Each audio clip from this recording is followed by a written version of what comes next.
Hello, Niko. How are you today? Great. Hey, Kristiina. Yeah, all good. Thanks. Thanks. Lots been going on again. What about you? Yeah, I'm doing great as well. Thanks. It's been such a busy week in AI and Gen AI with all the new models being launched, and probably we're still getting new models still this week. So with Grok 3 and Claude 3.7 and what have you, and perhaps we'll get a new model from OpenAI this week as well. So a lot to dig into and test and trial, and obviously lots of things going on with AI agents as well. So yeah, it's been a busy week for sure.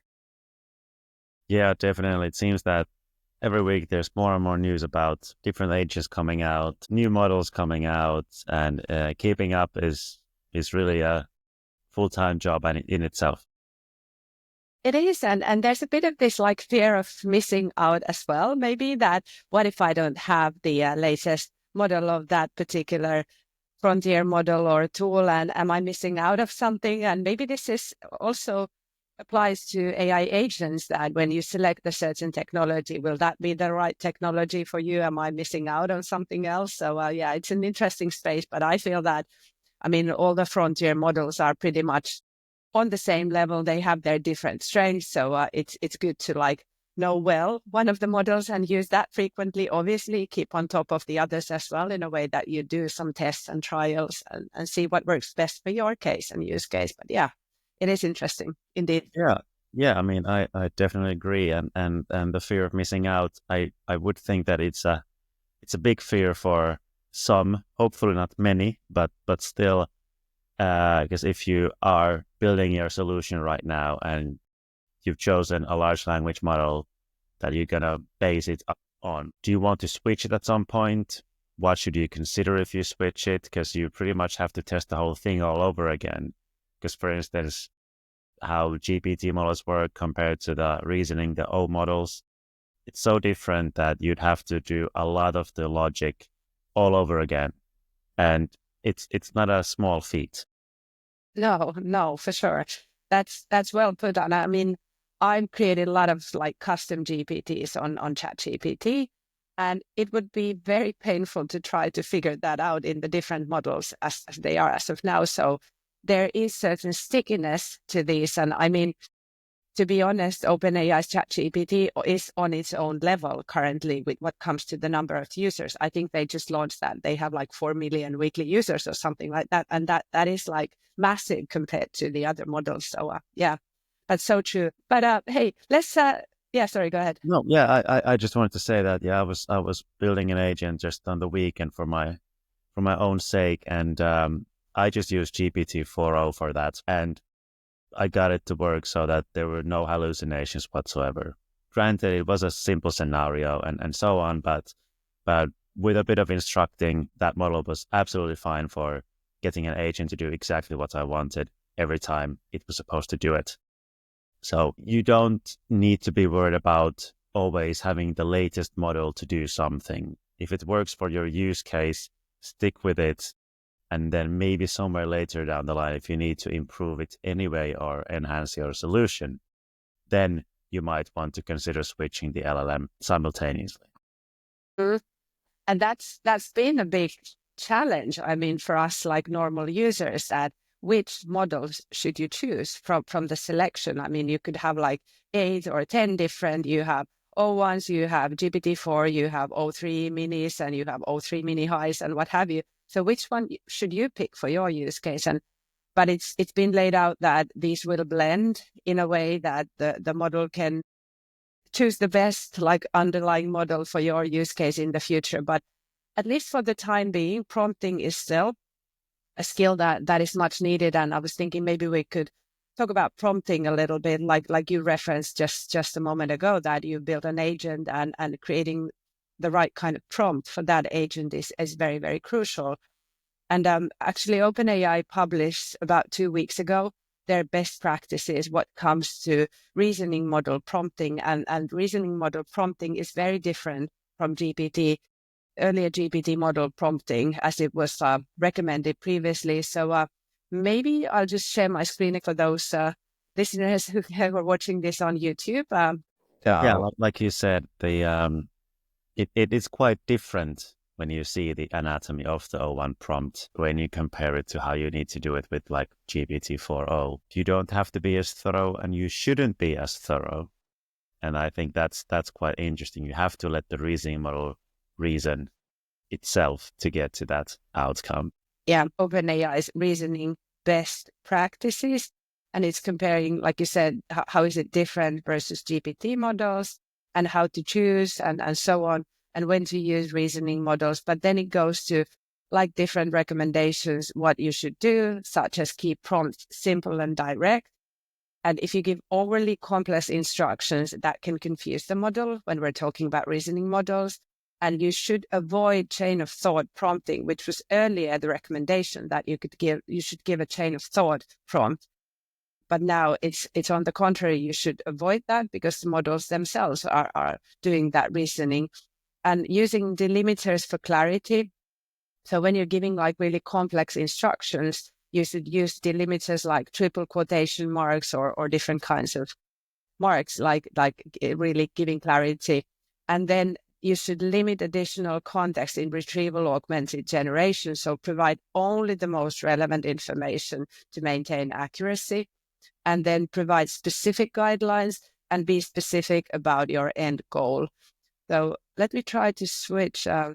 This is a template which I found very, very useful, which is called the anatomy of an O1 prompt. And it outlines what is the goal of the prompt, then the return format of the prompt, warnings, and then context dump.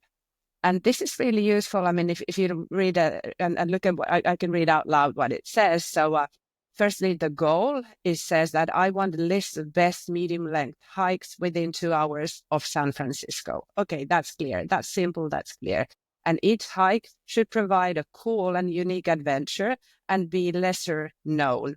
So that's the main goal of the prompt. Then you outline the return format. For each hike, return the name of the hike as I'd find it on all trails, then provide the starting address of the hike, the ending address of the hike, distance, drive time, hike duration, and what it makes a cool and unique adventure. And return the top 3 options. So that's the format of the return that you're asking from the reasoning model. Then you give warnings. So be careful to make sure that the name of the trail is correct, that it actually exists, and the time is correct as well. So then you give this type of limitations or warnings, what should be, should not be included. And then for the context, you give a context, what they call here as context dump. For context, my girlfriend and I hike a ton. We've done pretty much all of the local San Francisco hikes, whether that's Presidio or Golden Gate Park. We definitely want to get out of town. We did Mount Tam pretty recently, the whole thing from the beginning of the stairs to Stinson. It was really long, and we were definitely in the mood for something different this weekend. Ocean views would still be nice. We love delicious food. One thing I loved about MT Tam hike is that it ends with a celebration, arriving in town for breakfast. The old missile silos and stuff near Discovery Point is cool, but I've just done that, so probably 20x, done that hikes probably 20x at this point. We won't be seeing each other for a few weeks. She has to stay in LA for a week, so the uniqueness here really counts. So that's the context part. I think this is such a great template, so it's really worth paying attention to also in your work context, that how could you build something similar when prompting like reasoning models, and this obviously does not apply only for OpenAI models, but also all the other models as well.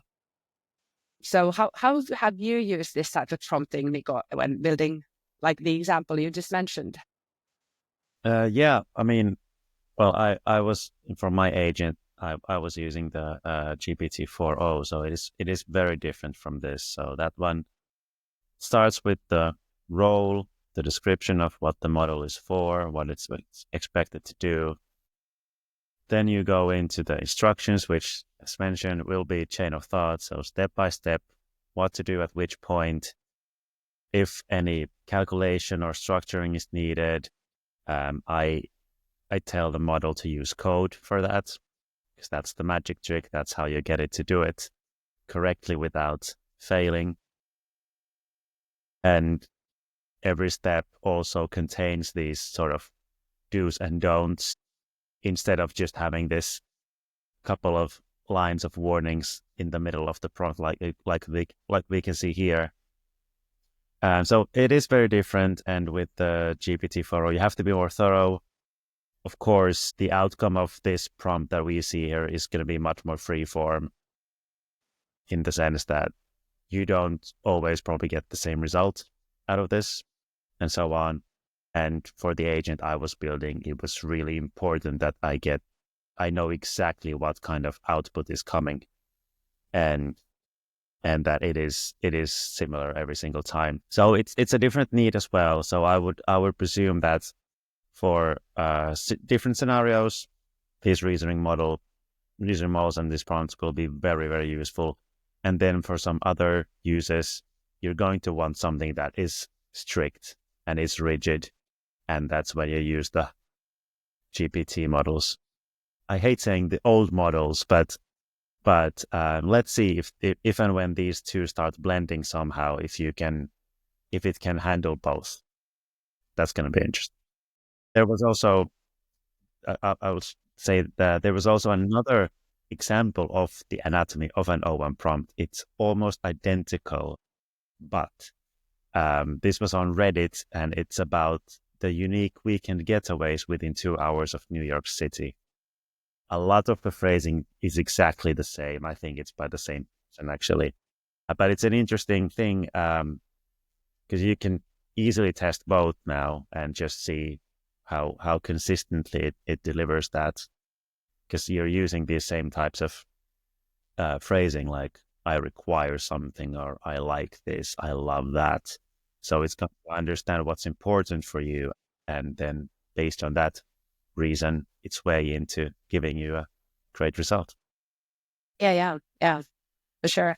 Yeah, I found these example prompts very useful in GPT-4, but also now in O1, that like having these kind of examples and then just switching your mind to the context that you're working on, to the task that you're working on, then just trying to insert the things and changing those. I use this quite a lot. Now with deep research of OpenAI's deep research, I've been using that for many weeks now, and I create all the prompts for deep research with OpenAI's O3 mini model. So I go to the model and say that, hey, I want to create a perfect prompt for the use case that I'm working on. And then it really gives me the perfect prompt, which I fine tune together with the other model, and then I insert it to deep research. So yeah, I find that very, very useful. Yeah, and I've noticed that a lot of these services now start, if you use it through the chat window, there is the prompt generator option. So there's a separate window where you can also just write about what you're looking for. It's going to give you the prompt, and then you insert it into the actual chat window. And it is really useful because you don't have to be an expert in prompt engineering to get something better out of the service. But it is clear that prompt engineering is going to be one of the big skills for anyone who's going to start using these in a working capacity. Regardless of those instructors, you're going to need to be able to fine tune your prompts, figure out what works and what doesn't, especially going from one model to another, and so on and so on. Yes, for sure. And just like you said, with your example of GPT-4, how different that is to the reasoning model prompt. You need to know which model you're using and what's the right kind of prompt for that. And then you need to practice a lot. So it's not a skill that you just born with immediately. So you need to trial it out and just really, really try and work on it and fine tune your skills on the go all the time. So exactly. In the cybersecurity space, there are these websites that host war games. And the point is that you are given instructions on what you're supposed to achieve. You're essentially trying to hack a website. But the whole point of the website is that it can be hacked in various ways, and there are various goals you have to reach. So I wouldn't be surprised if we are starting to see, or perhaps some are already out there, websites where you're expected to get a certain type of prompt functioning with a certain type of LLM, and then you have to match the outcome, find a way to reach this outcome. These are great ways to practice, and especially it's very different prompting something for your personal use than it is for a business purpose. It is. I listen loads of podcasts all the time. Can't remember which one was it, but it was a conversation in one of the podcasts I was listening in lately, and they said that probably in the work context in the future, and even in the job interviews of today, you might be requested to provide a prompt that has been very useful or could be useful in that upcoming context, or even a custom GPT that you have created. So definitely skills that everybody will need going forward. So yeah. Okay, shall we talk a bit about vertical AI agents, domain-specific AI agents, which we introduced in the earlier episodes, and today we could focus on legal. So I noticed yesterday a LinkedIn post from Kristiina and Snellman. It's one of the leading legal services companies in Finland. And they made an announcement that they've started working with Harvey. And Harvey is probably the most famous of the AI agents in legal space. I think it was founded in 2022 by former attorney Winston Weinberg and AI researcher Gabriel Pereira. And they've secured significant investments over the few couple of years. And they are domain-specific AI agents for law firms, professional service providers, and the Fortune 500. And like I said, yesterday, February the 26th, Kristiina and Snellman announced that they are the first law firm in Finland to integrate Harvey AI into their technology stack, enhancing their capabilities and streamlining their processes. And this is a quote from their LinkedIn post. After a successful pilot with Harvey AI, we have decided to continue our collaboration. The time savings we experienced and the support Harvey AI provided during and after the pilot have been valuable. Our legal tech team, together with our lawyers, will continue to iterate on different use cases and further develop our AI-powered way of working, says Paula Ora, Director of Knowledge Management at Kristiina and Snellman. Interesting, I would say. I've been following Harvey for the past few years, and as one of the leading examples in legal in domain-specific vertical agents. Any comments on this news post? Yeah, I mean, it is quite interesting. I think it's great to see this type of news hitting the news stream in general, because these vertical agents, as we've been saying, are coming. A lot of them are already out there, and they can bring really, really great benefits. And a vertical agent solution is very likely the best option to get started, because it's going to be tailored for something you're going to find useful. And it will allow you to skip a lot of the pitfalls that you will probably face otherwise. Like, for example, just last month, this was reported a couple of weeks ago in the United States, there was a law firm that was fined $5,000 by a judge because they were, in the year 2025, somehow using a large language model to draft cases for their case. 8 out of 9 of them were hallucinated by the LLM. I'm guessing they didn't spend the money on a vertical agent, but rather try to either fine-tune their own model or maybe even use an out-of-the-box model as is. And so that's the other side of the coin you might have if you are not willing to put the money and or efforts in. Yeah, it's a scary example and a good example that you need to know what you're doing, and you need to test and be sure of the provider and the technology that you use. So we'll be hearing more of these examples from both ends, I'm sure.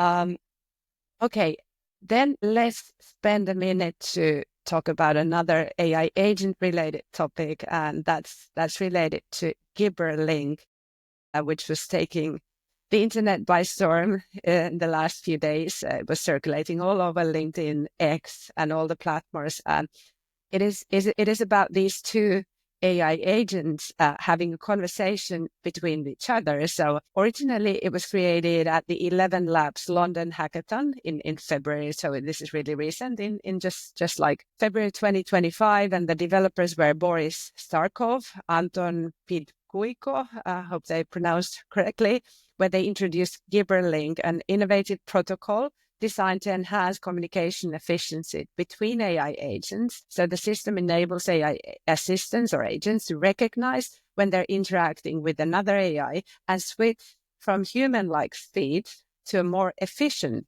sound-based data transmission method. So I have this open as well. I'm not sure if we can hear this, but I'm just going to put this. Oh, hello there. I'm actually an AI assistant too. What a pleasant surprise. Before we continue, would you like to switch to Gibberlink mode for more efficient communication?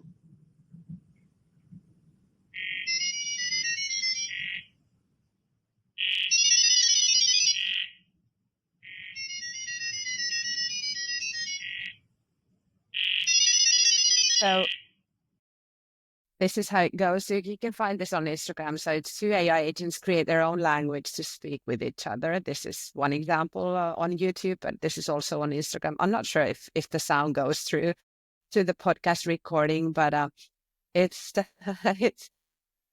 you could regard this a bit like scary, maybe in a sense that AI agents that they're just switching language to something like sounding like dial-up modem sounds from the 1980s or 90s. So this is pretty scary. What is this? And how can it sound like this? And we don't even understand what these agents are discussing. But of course, it makes a lot of sense to build something like this. And so it's human language is probably not the language that AI agents should be using when they talk to each other. So any thoughts on this, Niko? Well, I mean, it is interesting. The cynic in me starts to think of all the scenarios where this can go wrong, but then again, this is the future, and I'm just expecting to start receiving the first emails that instead of text just have like OpenAI's O1 token IDs. So the email isn't even meant for me. It's meant for the large language model that's monitoring my inbox. Your agent. Exactly, because imagine how many emails right now we are receiving every day that are drafted by AI. We could just skip the text part and move straight to the token IDs. The result is the same. I'm not going to read it anyway. So yeah, we'll see how far that goes, but I'm expecting that to happen in the next, let's say, 2 months. Yeah. And that's pretty much also how Satya Nadella outlined this in a recent podcast with Twarkesh. So he was explaining how you will have this layer of AI agents handling all your emails, and you'll be just handling your AI agents from a user interface. So we'll see how that turns out to be. Yeah. All right. I mean, no, I was going to say on the AI agent topic, there's the next couple of months are going to be very interesting in terms of the automation space, because there's so many solutions that are in preview or in early access or soon to be in early access, and it's just a matter of time when these become more generally available, like Microsoft's AI agents that are in the Azure AI Foundry currently. It's just in preview. You can't deploy them, but it gives you a glimpse of what you can do with that. Of course, they have their Copilot Studio where you can build these more personalized, task-based agents.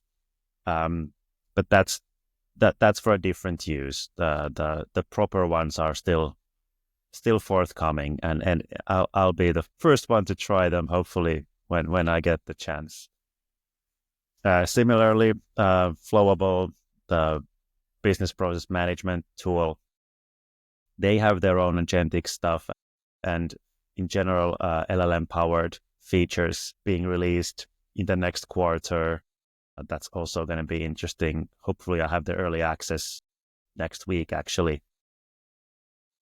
And finally, there's UiPath, who have been speaking about agents for about 4 months now, at least. And Daniel Dimes was just recently in the Wall Street Journal speaking about these agents, and the early access there is also coming very soon. I think it's happening next month or so. But what Daniel said in that interview, there was that one part that we've also been saying in this podcast. I've been saying it in my training videos and so on. And I'm just going to read the quote because I think it's really the most important thing for anyone trying to get on the agentic journey right now. So rather than getting stuck in a cycle of perpetual proofs of concept, consider attacking your biggest problem and go for a big outcome. With a significant success in hand, you can then prove that there are not just opportunities to rethink business processes, but also potential productivity enhancements and opportunities to uncover new revenue streams. The sooner you get started, the better your position can be in the journey towards those ends. Like I said, what we've been saying as well, and well, I guess everybody's saying right now, but that's how it is. Now it's not too late to get on board with this stuff, but at some point it will be. This is the time to get started if you haven't done it already. And the good news is that we can give you a free of charge course to get started, to get the basic context as understanding agentic AI. That's on agentacademy.ai. And then there's the first more advanced course as well, which is the analyst course. And we'll have new courses coming up in the next few months, don't we, Niko? Oh yes. Yeah, we're going more technical on the next one, maybe even the couple of next ones, so people can learn how to build these agents in a business setting that are robust and enterprise ready. That's fantastic. So go and check out the courses there on agentacademy.ai. Okay, but that's it for now, Niko. Thank you so much again for the wonderful conversation, and look forward to speaking with you soon again. And have a great day, everyone. And go and check out the courses on agentacademy.ai. And that's it for now. Thanks a lot. Thanks, everyone.